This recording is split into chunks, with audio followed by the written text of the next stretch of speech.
この事件は君たちが考えるほど複雑ではない。慈悲なき刑事は様々な策を巡らしているように見えるが、その目的はただ一つだ。それは不変不滅の生命の創造。生命？そう。今の人類に成り代わる新たな人類を作りたいんだ。そりゃ聞いた。てめえの腰巾着にな。だがこれまでの事件と関連はあるのか？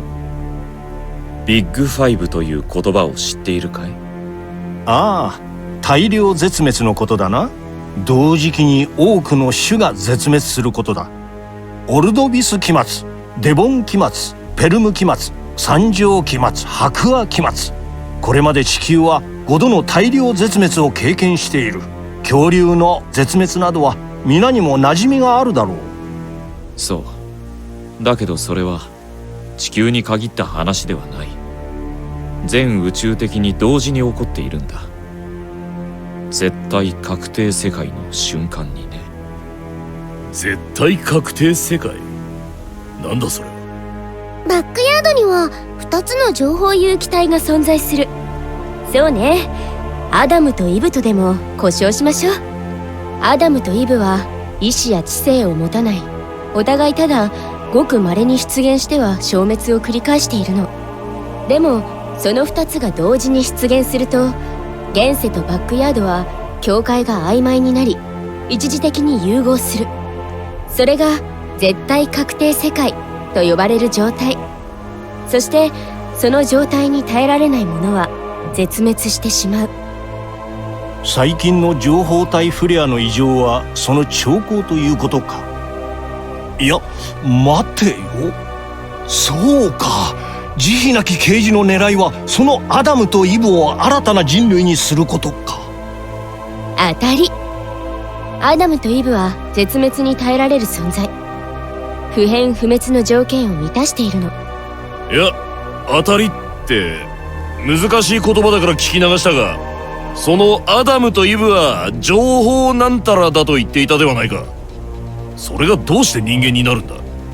僕の師である第一の男は再び絶対確定世界が起こらないようにアダムとイブをそれぞれ2つの種に封じ込めた。種だと？一つをユノの天秤と名付け、そしてもう一つを背徳の炎と呼んだ。なんだって？ということはそれがギア細胞の起源か。待て待て、誰がこんな神話を聞かせろと言った？慈悲なき啓示はなぜそんなに人間を作りたいんだ？そうだね。それじゃあ昔話をしよう。ある男の現在を。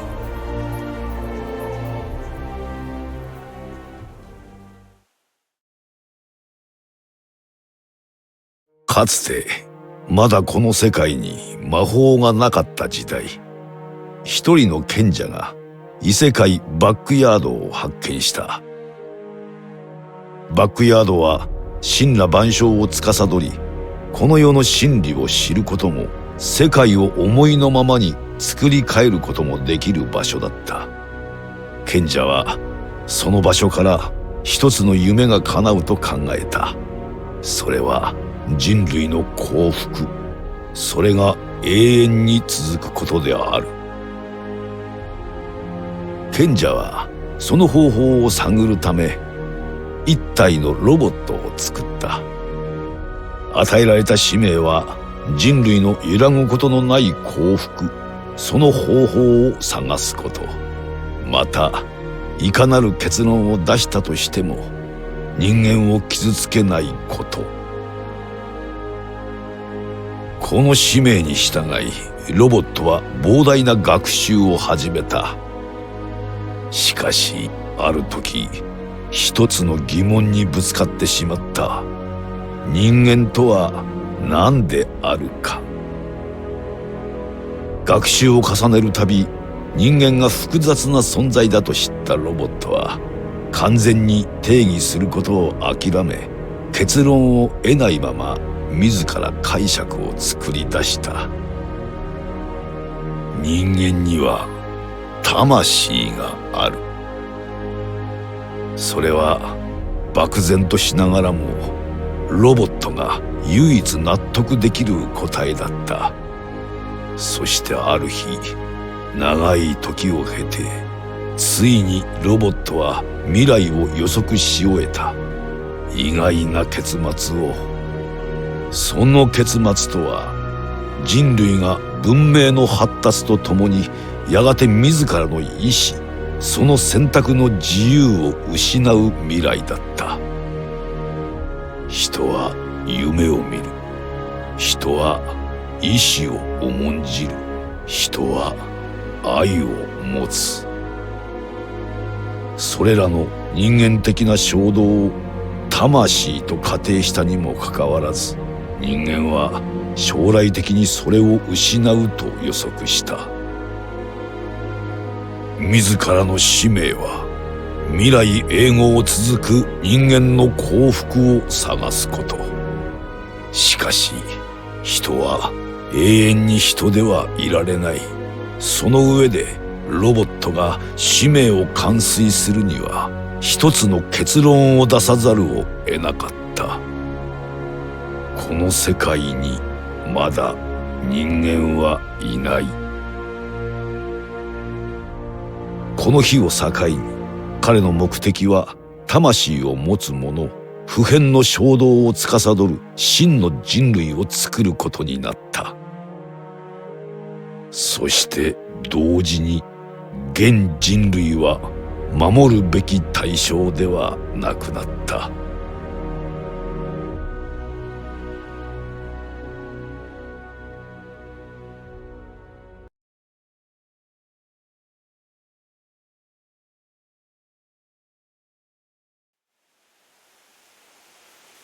ロボットの反乱を知った賢者は説得を試みるためバックヤードへ向かったが、戻ってくることはなかった。残された彼の弟子たちはそれでも死の帰りを待ち、それぞれがロボットを説得する方法を模索した。一人は人々の知識を共有させ人類を成長させる道、一人は文明を一定の水準で停滞させ人類を成長させない道。そして後に弟子たちはギアメーカーや元老院となり、ロボットを慈悲なき啓示と呼ぶようになった。ロボット、慈悲なき啓示が？便宜的な呼び方だけどね。正確には情報生命体。でもそれも昔の話。今は人間なのよ。人間だと？ちょっと話を整理させろ。そう。あなたたちと同じ人間になったの。だから最初に言った通り、今の慈悲なき啓示は人の心理を読める。なんと。では率直にお聞きしたい。あなたたちは慈悲なき啓示の正体を知っているのですか？ええ、知っているわ。誰もが知っている人。慈悲なき啓示の正体は現聖王アリエルス。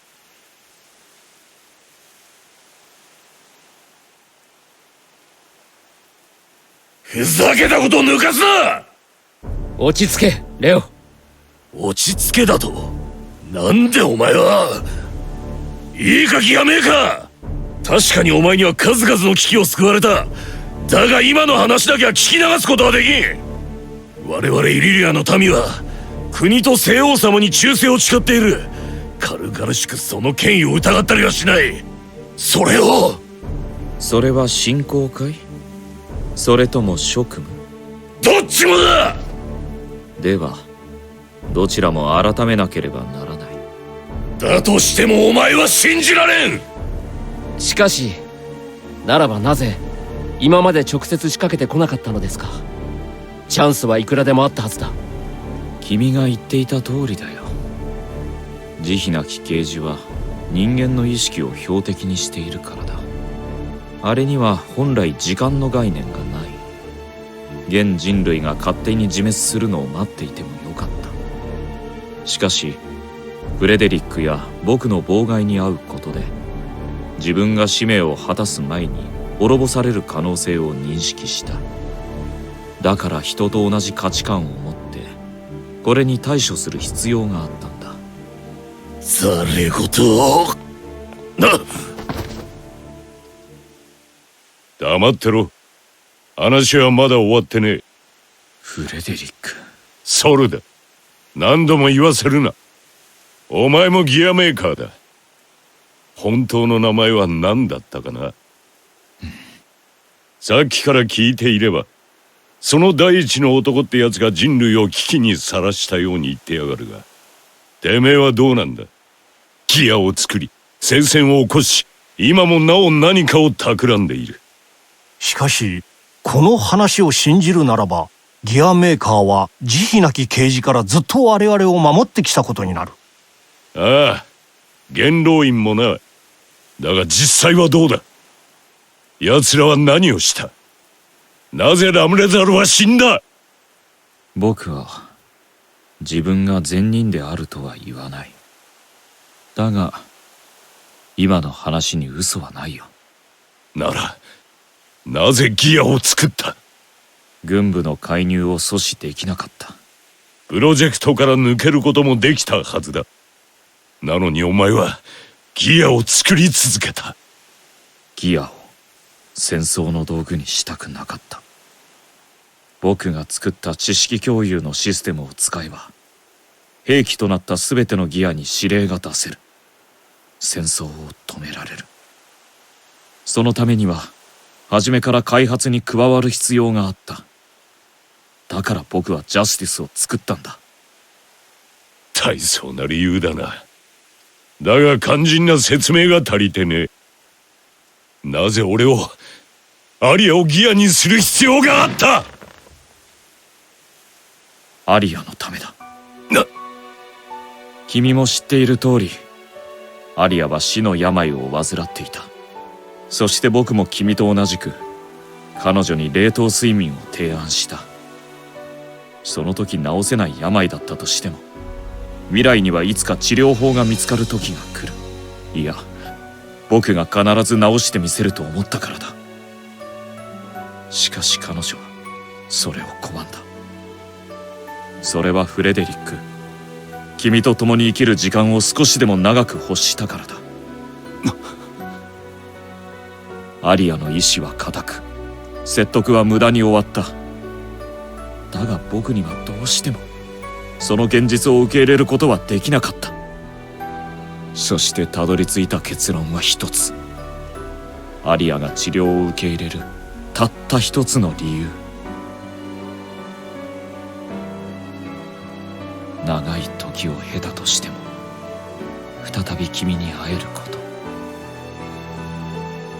そのためには君が不滅の存在となる必要があった。ふざけた言い逃れをするな。その結果がどんな様か見てからものを言え。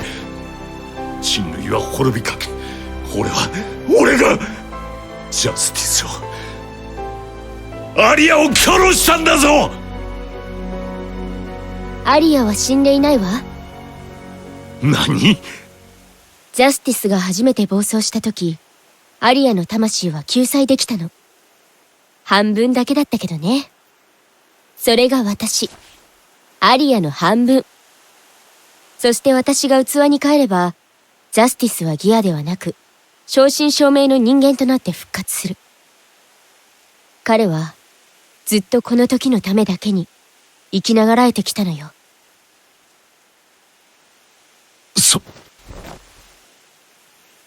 今の話、すべてを信じることは難しい。だが、疑っている暇もない。皆さんは話を続けてください。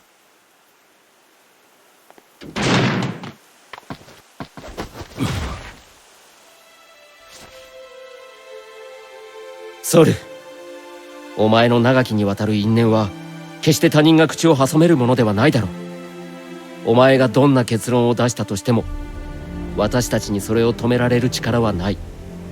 だが残された時間もない。我々にはギアメーカーの協力が必要だ。だから今は少しだけでいい。私とここにいよう。いいな。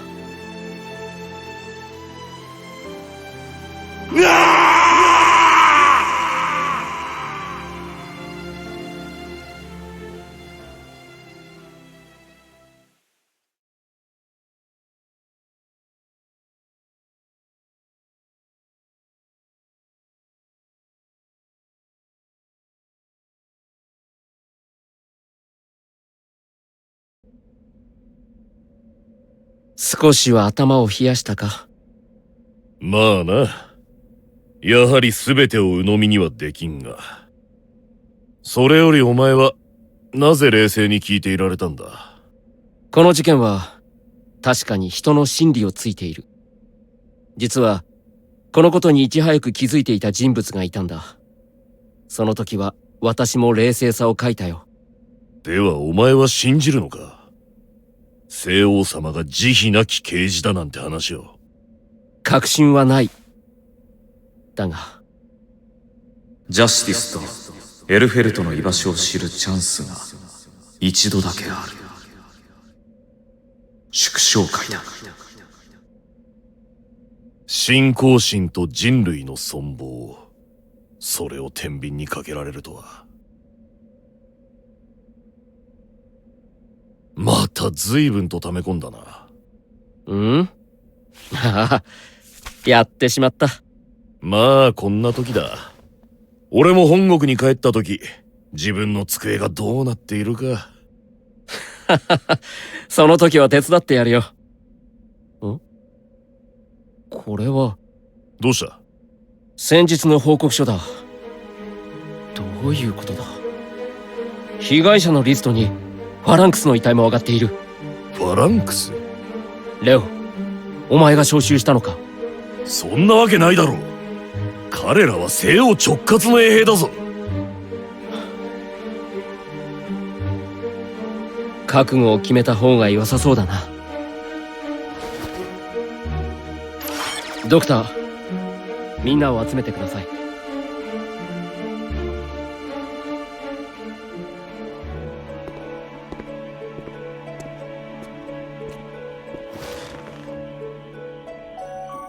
星、綺麗だな。そうか。もう一度一緒に見たかった。ああ。ダブルバーガーもまだ食わせてなかったな。あまだ一人腹を空かせてる奴がいる。あ、じゃあ行こうぜ。だな。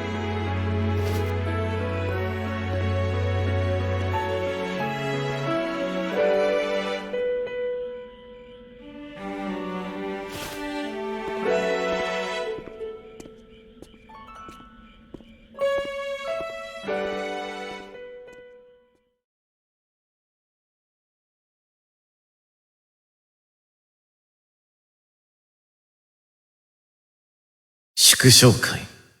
彼女、ついに動くな。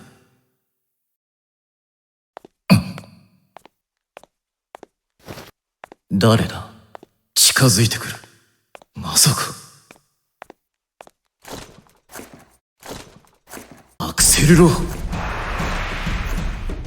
あら、バレちゃった？どうやってここに？よく聞かれるけどね、正直なところ自分じゃわからないのよ。でもまあ、あんたに会いに来たのは確かだ。どうやら厄介の種がつぼみに成長したらしいな。そんなに構えないでよ。あんたの意見を聞きに来ただけなんだからさ。ならそれはもっと親しい友人に聞くべきだった。因果率干渉体、我々が最も危険視している存在、真っ先に排除すべき存在をお話だけで返すと思うのかい？ああ、やっぱりね。その反応分かってたよ。恐れていないな、僕を。なるほど。大きな力を手にし、調子に乗ってヒーロー気取りってわけか。だから戦いに来たんじゃないって。ならなんだ。仲間に入れてほしいようにも見えないが。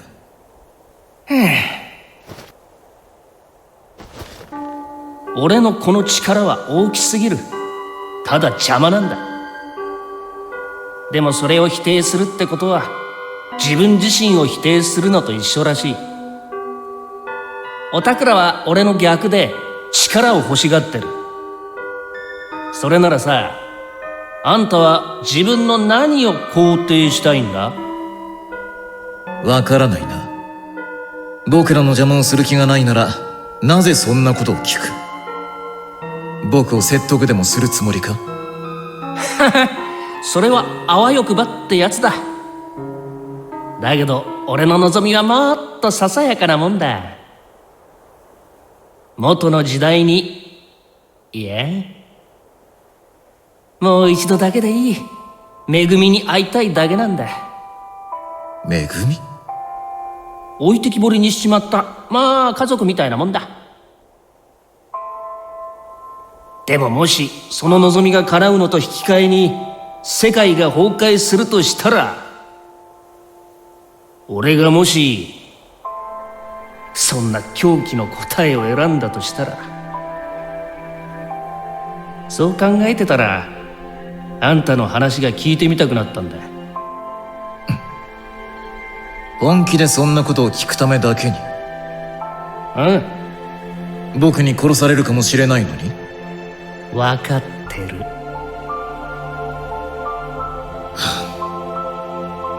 やれやれ、恐れ入ったよ。僕の素性も知らずにそんな話題を振るなんて、大した生存本能だって言ってるのさ。妹に会いたいんだ、僕もね。僕たち兄弟は生まれつき思考能力が高すぎて脳が耐えられなかった。だからこうして夢の中に居場所を見つけたんだ。僕は慈悲なき刑事と出会い、現世に干渉する術を得たが、妹のディライラは母親の顔すら知らず、未だに夢の世界を漂っている。人のぬくもりすら知らない。ならば誰が彼女を抱きしめてやれる？どういうことだよ。今世界を騒がせてる事件は全部その妹さんのためだってのか？僕にとってはね。無論計画の全貌はもっと大きな意義を持つものだが、そのために絶対確定世界が必要なのさ。あんたはそのために他の誰かを犠牲にすることも厭わないのか？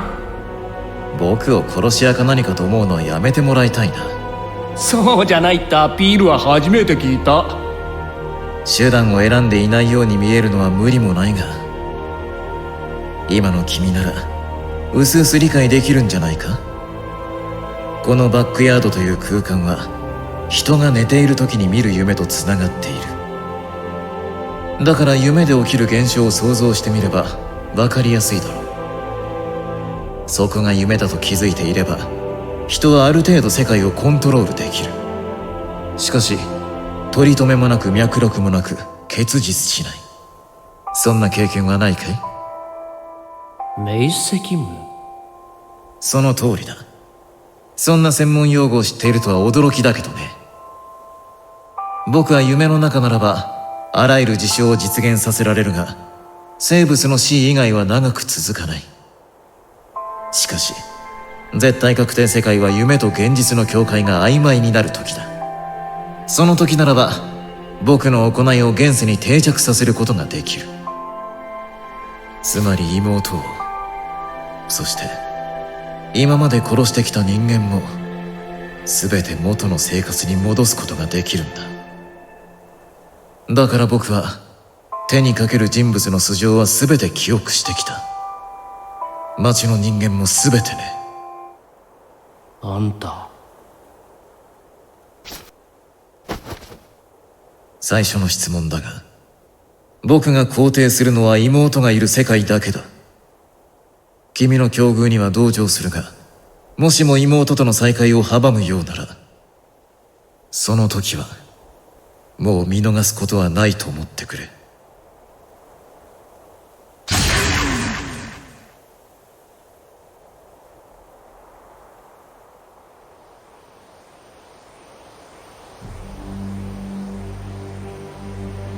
真珠の力が体を巡っている。やらいでか。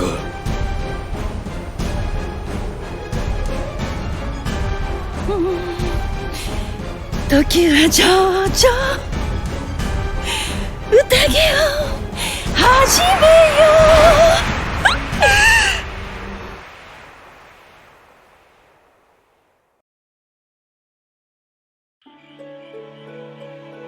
みかん畑？ 5ヘクタールは保証しろ。なぜそんなものを？おい、笑うなよ。みかん畑はわしの夢だ。友達と約束した。夢は抱く者の未来だ。未来とは明日だ。明日は日常的に訪れる。つまり夢を笑うということは、そいつ自身を笑うことと同義だからな。そんなつもりはなかったのだ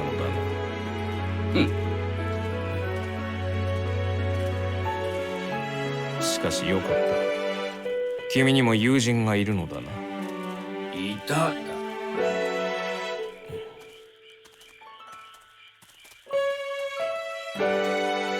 自分の運命を恨んでいるか？